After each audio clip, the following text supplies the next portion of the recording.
The case of a slave who claimed to be the master of his master. It has been described by Kulaini and Sheikh on the authority of Imam Jafar Sadiq, that during the caliphate of Hazrat Ali, two men, a slave and his master, were traveling to Kufa after performing Hajj, pilgrimage. The slave committed some mistake and the master beat him for that. The slave said to his master, "You are my slave, but still you are beating me for nothing." Some other people wanted to decide between the two, but the slave did not admit his mistake but went on repeating that he was the master of the man accompanying him till they all entered Kufa. The master then said to his slave, "Let us go to Amir al-Mu'minin for a judgment." To that the slave agreed and they both went to Hazrat Ali al-Salam, but while giving their statements before him both claimed to be the master of each other.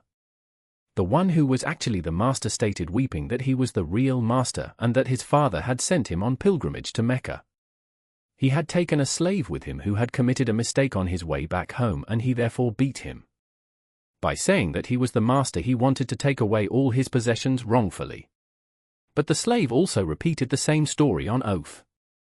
Hazrat Ali al-Salam, after hearing both, ordered them to present themselves before him the next day. Meanwhile, he ordered 2 holes to be made in a wall, each one large enough for the head of a man to pass through. When the 2 men came to him on the following day, he ordered each of them to put his head into the 2 holes.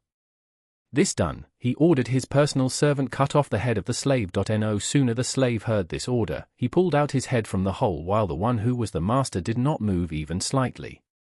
Hazrat Ali al-Salam then reprimanded the slave, who went away with his master hanging his head in shame.